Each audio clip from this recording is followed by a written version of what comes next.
Magpapasana all ka na lang talaga. Buti pa yung mga koto nakarating ng Hong Kong. Isang linggo na ako dito sa Hong Kong. Buti may nahanap na akong suyod. Nang matanggal na to, grabe, kati-kati talaga. Grabe, ang liliit ng mga anak ko. Hinahanap ko pa ngayon yung nanay at baka mga anak na naman. Ayun, may nakita na naman akong maliit. Naku po, yung nanay, hindi ko mahuli-huli. Sa mga gusto palang mag Hong Kong, tumutulong pa rin po ako. Just comment down below at sasagutin ko ang bawat tanong nyo about sa pag-a-apply dito sa Hong Kong. For the meantime, tapusin ko lang muna tong paghahanap kay nanay na photo.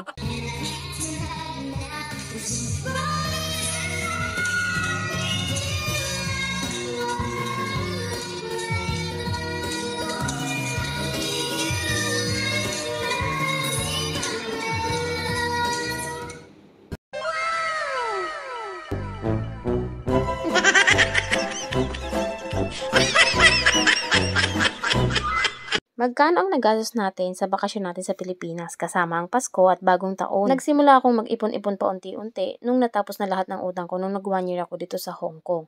After ko mag 1 year, nagsimula na ako mag-ipon every week ng 500. So in 1 month, nakaka 2K ako. And yung naipon ko is nasa 40K. Tapos yun na yung winidraw ko pag uwi at may dala naman akong nasa 30,000 pa. At meron din akong naipon guys sa isa ko pang account, bank account na BPI. Nag-open ako dito sa Hong Kong, may laman naman siyang 20,000. So, total natin na naipon bago umuwi is 90,000. Pasalamat na lang ako guys dahil laging maulan. Talagang wala kaming gala masyado na malalayo. Doon lang sa padagat-dagat, pa-mall-mall, and lahat halos sa bahay natin na gamit yung pera. So, yung 90,000 natin na yon is may sobra pa yun guys na nasa 15K na ipapagawa naman natin nung harapan natin papalagyan ng bubong dahil nga lagi pa rin maulan and wala tayong mapagsampayan. So, doon na lang sa may unahan siguro at saka yung sa may dirty kitchen sa likod, ipapagawa din natin. Nag-order na ngayon si Papa Alden ng mga materials para maipagawa. Salamat na lang talaga ako dahil umulan ng umulan nung nagbakasyon ako. So, nasa loob lang tayo ng bahay.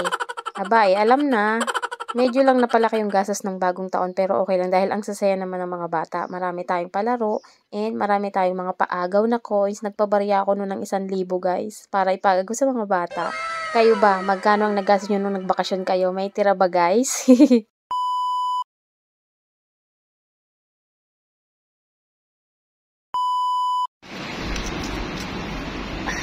Ang hirap pala. Sobrang hirap pala. Baka hindi ako magpatuloy guys. Baka magpasa ako ng 1 month. Grabe. Ang sakit sa dibdib. Ito yung totoong masakit. Hindi ko alam kung kaya pero ang hirap. Baka magpasa na lang ako ng 1 month notice. Tapos yung anak ko hindi na pumasok sa school. Sobrang iyak ng iyak din nung nag-video call kami. Tapos ako walang tigil din ako kakaiyak. Naghatid ako ng alaga ko, nag-market ako, walang tigil hanggang ngayon. So, ayokong tiisin to, ayokong tiisin. So, baka balik na lang tayong Pinas. Sabi ko kay Amo na nakaland na yung eroplano, na pauwi na ako. Nag-aantay na lang ako ng luggage. Biglang may pabono si Amo. Pero hindi pa rin yun naging sapat para maging masaya ako sa sahod na yun, sa pera na yun na binigay. So, ayun na, sasabihin ko na lang kay Amo, kakausapin ko siya na mag 1 month notice ako and aantayin ko naman na magkaroon ako ng kapalit bago ako aalis. If hindi pa nila ako pauwiin agad, kasi syempre maiinis yan eh. Pero ayun, decided na tayo guys. Mas importante yung masaya kami ng mga bata pare-pareho. Ayun na naman. So, ayun, God will provide na lang sa Pilipinas. Bahala na muna. And nandiyan naman si Papa Alden, pa din naman siya magtrabaho. Ayun na yung decision ko ngayon siguro. Sayang lang kasi hindi na nga ako pinapabalik. Kaso nga lang nahihiya ako sa mga amo ko kasi nakapag-oo naman ako. Tapos buntis kasi yung amo ko. So, antayin ko na lang na makahanap sila ng bago ako umalis. Para naman hindi ganun kahirap para sa kanila sa side nila. Ano bang uunahin natin pag gusto natin mag 1 month notice guys? Hindi ko alam na makakarating ako sa sitwasyon na to. Na ako na yung mag-share kung paano mag 1 month notice. So, ayun, sabihin nyo lang yung totoong nararamdaman nyo, yung totoong feelings nyo. Kapag about sa family, maiintindihan naman nila. Bago kayo magpasa ng 1 month notice sa immigration, sa amo nyo muna kayo magsabi or sa agency muna. Sabihin nyo muna sa mga yan. Huwag muna kayo magpapasa kasi baka mamaya makikiusap pa yan sila na mag-antay ng kapalit or minsan nag-offer pa yan sila ng mataas na sahod para wag ka lang umalis.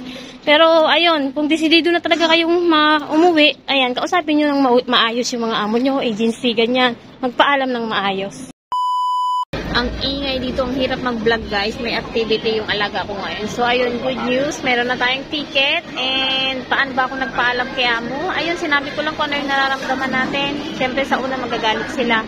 Pero after mga ilang days, nag-send si Amo nito na may ticket na daw ako.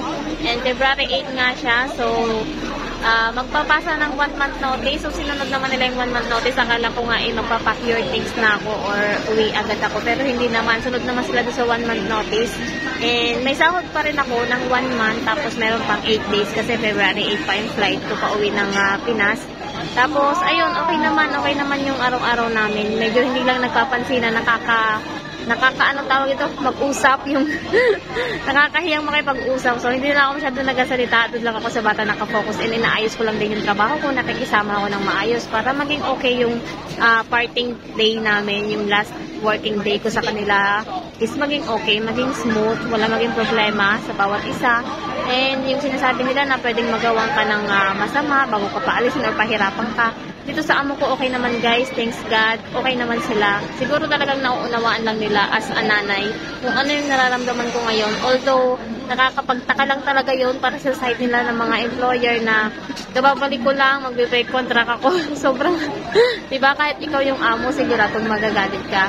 Pero at the end, naintindihan din naman nila guys. So, ayun, thanks God.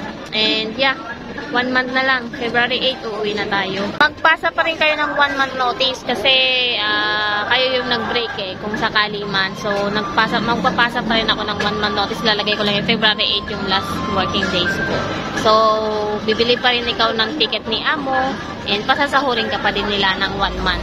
So, ganyan din yung maganda dito sa Hong Kong guys, kapag talagang hindi mo na kaya, hindi mo kayang yung amo mo, or hindi mo kaya mismo sa sarili mo, pero mag-isipan nyo munang mabuti yung desisyon nyo, yung mga consequence na magagawin yung desisyon. Dito sa Hong Kong, anytime, pwede ka mag-break, pwede ka mag-terminate. Basta alam mo yung mga paraan kung paano yun gagawin. Tapos yung mga consequence nga na sinasabi ko sa inyo after nyo mag-break or after nyo mag-on the spot na termination. Pag on the spot guys, bibili pa rin naman kayo ng ticket ni Amo pa uwing Pilipinas. And kayo lang yung magbabayad ng 1 month na sahod sa kanila para makaalis na agad kayo. So, ganyan dito sa Hong Kong guys.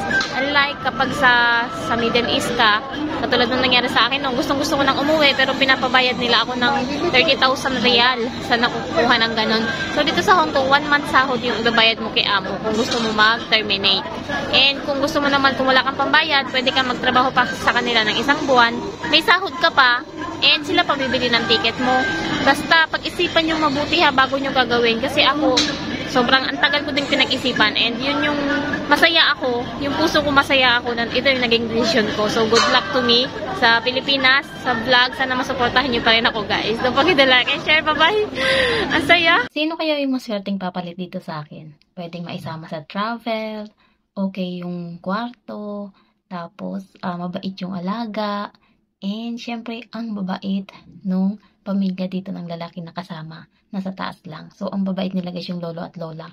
So, sa babae naman, ang masasabi ko, lahat ng information about sa bata, information. Yung halimbawa, pumunta sa school, pumunta sa activity, kumain na, naligo na, anong kinain, lahat yan, picturean mo, isisend mo sa kanya. Kapag nasa trabaho siya, sabihin mo sa kanya lahat, natulog na ba, ganyan. Basta lahat-lahat, kung may sugat, nadapa ba, kailangan mo sabihin. Kasi pag nakita niya yan, magagalit yan kung bakit hindi mo sinabi. So, kailangan unahan mo na, sabihin mo na.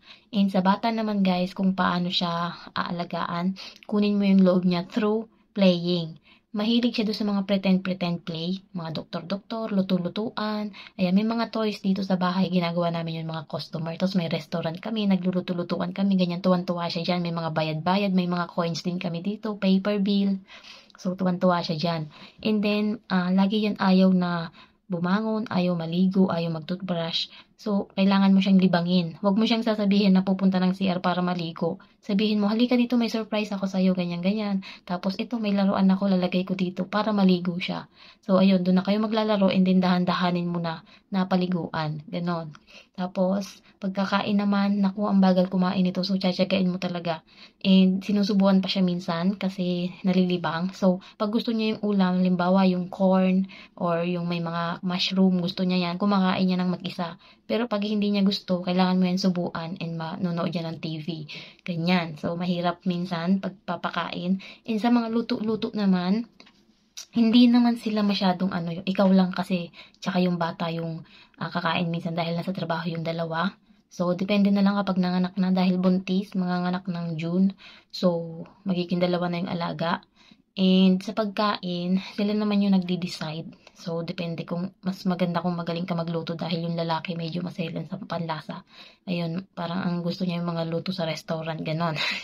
So, ayan, minsan pag ako nagluluto, hindi siya kumakain. Kaming dalawa lang ng alaga ko. Yung alaga ko, basta ang mahilig yan sa mga may soy sauce, yung medyo matamis, ganyan, sa mushroom, ganyan. So, ayun, magtingin ka na lang sa YouTube, yun yung kapartner ko dito sa pagluluto, sa YouTube lang. Tapos, sa paglilinis naman, i-schedule mo na lang yung sarili mo. Halimbawa, yung mga tuwalya, weekly ko yan nilalabahan. Yung bedsheet naman, weekly or every 2 weeks. Depende kapag nakikita mo na madumi na 2 weeks ang pinakamatagal. Cortina naman, monthly. Yung mga bintana, monthly. Pag nakita mo maalikabok, linisin mo na lang. Tapos yung mga exhaust fan, yung mga electric fan, yung vacuum, weekly. Tapos yung basurahan, nilinisin mo yan. And ano pa ba yung mga mahilig? Every night, ililigpit mo yung mga laruan ng mga bata. Tapos, yung susuotin ng bata, iayos mo na rin sa gabi. Pag may pasok kinabukasan. Tapos, yung mga cabinet, hindi naman masyado. Yung ref, ililigpit mo lang. Tapos, titingnan mo kung may dumi-dumi, punasan mo na agad para hindi na sa'yo ipalinis. Actually, yung ref dito, baka nalinis ko mga wala pang ganito. 10 beses sa 2 taon na yon. So, hindi ko siya masyadong nilinis, guys. Dahil malinis, every time na nakikita ko may konting dumi, punas agad ako. So, naka-organize lang siya palagi. So, i-organize mo na lang yung schedule mo sa paglilinis, sa paglalaba. And magiging dalawa yung alaga. So, ayun. Yun din yung kinonsider ko din. Kaya, uuwi ako. Alagaan ko na lang muna yung anak ko. Kasi magiging dalawa yung alaga ko. Hindi ako, ayoko na guys sa newborn. So, yun din yung isa sa kinonsider ko dito. Kaya, nag-break ako. So, para makahanap sila ng mas maaga na kaya. Pero okay naman. Maswerte kayo dito sa amo ko kasi may chance na makasama kayo sa mga travel nila. Lalo na dalawa na yung alaga. So, kailangan na nila kayo kapag magta-travel. So, yun lang. Sana mapili kayo ni amo. Hindi ko alam. Ayoko mag-recommend dahil sila na bahala. Para wala na akong isipin pa. So, yun lang. Don't forget to like and share. Sana nag-enjoy kayo sa vlog. Yan yung mga tips ko. Pwede nyo rin magamit yan sa mga magiging amo nyo. Nakakapagtaka yung mga amo ko ngayon, guys. Grabe, sobrang bait nila. Tapos galing kami ng restaurant. Sobrang sarap ng mga kinain namin. Sabi ko, totoo ba talaga to? So, napapaisip ako kasi sabi ko baka mamaya pahirapan ako or what. Or baka hindi nila maintindihan. Or baka on the spot ako. Ang daming tumatakbo sa utak ko. Pero ngayon, tapos yung pagtrato nila ibang-iba, as in, sabi ko, ano kayo meron? Baka daw magbago pa yung isip ko, ganun ba yun? Parang makonsensya ba ako na bakit ako nag-break? Parang ganun ba yung pinaparamdam nila? Thanks God, kasi at least hindi ako aalis dito sa Hong Kong na masama yung feelings, hindi kami okay. Dito ko guys naiisip na siguro talagang tama talaga tong decision na ginawa ko. Kasi parang lahat ng mga bagay nag-a-align sa decision na ginawa ko, nagiging okay. So, ayun. Guide me, Lord. Baka nga talaga natuwa sila kasi nag-break ako. Baka inaantay lang talaga nila na mag-break ako. Actually, oo. Kasi napapaklose na rin ako masyado sa bata. Siguro nakikita rin yun ng nanay. So, siguro mas okay na rin yun na lumayo ako sa kanila. And, sobrang makakalimutin ako, guys. Hanap na lang sila ng iba na medyo okay nakafocus sa work.